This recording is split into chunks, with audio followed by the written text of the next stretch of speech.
Bonjour à vous. Le pari de Pascal est un argument philosophique célèbre qui va chercher à montrer qu'une personne rationnelle a intérêt à croire en Dieu, que celui-ci existe ou non. Si on parle de pari de Pascal, c'est simplement parce qu'on le doit au philosophe et mathématicien français Blaise Pascal. À une époque de sa vie, Pascal a beaucoup fréquenté des gens qui passaient une bonne partie de leur temps à pratiquer des jeux de hasard et à faire des paris.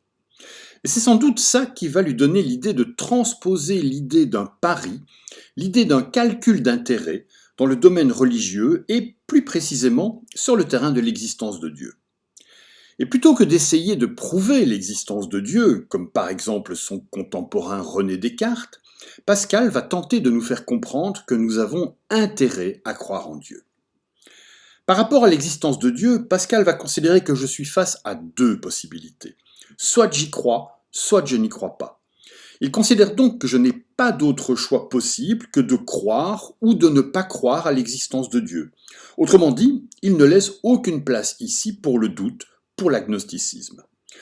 Ou bien je crois, ou bien je ne crois pas en un Dieu qui existe, ou bien qui n'existe pas. Mais quel que soit le choix que je vais effectuer, celui-ci va entraîner certaines conséquences. Dès lors, pour déterminer lequel de ces deux choix est le plus intéressant pour moi, pour déterminer le choix sur lequel j'ai tout intérêt à parier, je vais devoir déterminer ce que j'ai à gagner et ce que j'ai à perdre. Première possibilité, je choisis de croire en Dieu. Je vais alors devoir renoncer à certaines choses.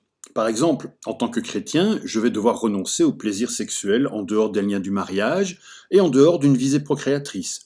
Je vais devoir aussi consacrer un petit peu de mon temps à faire des prières, etc. Dans ce cas-là, si Dieu existe effectivement, j'aurais alors perdu quelque chose de relativement négligeable. En l'occurrence, j'aurais perdu un petit peu de plaisir pendant ma vie terrestre qui est limitée. Mais en contrepartie, j'aurais gagné quelque chose de bien plus important puisque j'aurais gagné le bonheur éternel au paradis. Donc, si je crois en Dieu et qu'il existe, j'obtiens au final un gain infini.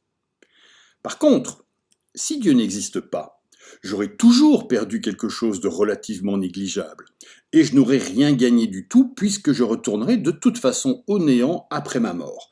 Donc, si je crois en Dieu alors qu'il n'existe pas, je subis au final une petite perte. Considérons à présent la deuxième possibilité. Si je choisis de ne pas croire en Dieu, alors je n'ai évidemment pas besoin de me préoccuper de faire des prières et de me comporter en bon chrétien. Je peux vivre comme il me plaît. Dans ce cas-là, si Dieu effectivement n'existe pas, j'aurais gagné quelque chose de relativement négligeable, en l'occurrence un petit peu de plaisir et de temps pendant mon existence qui de toute façon est limité, ce qui fait que j'obtiens au final un petit gain.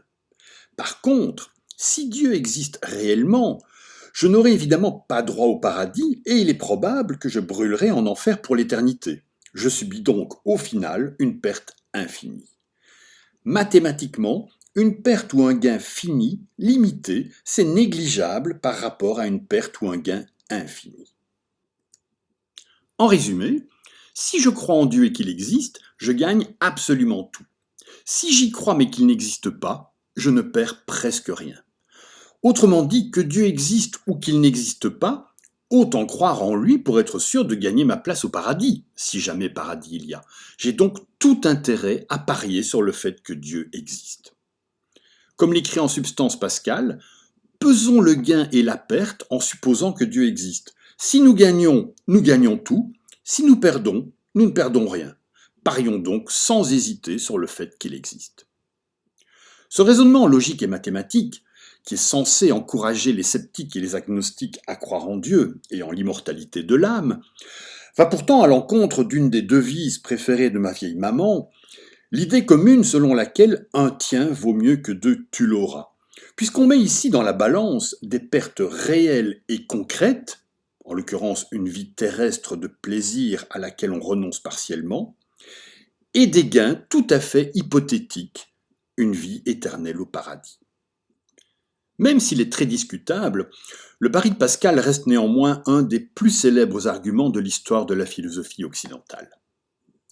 Je vous remercie d'avoir regardé et écouté cette courte vidéo et je vous invite à mettre en pratique quelques-uns des enseignements de la philosophie. Soyez curieux et ouverts, réfléchissez, discutez, faites preuve d'esprit critique, et puis, que vous soyez ou non croyant, n'oubliez pas de profiter de la vie.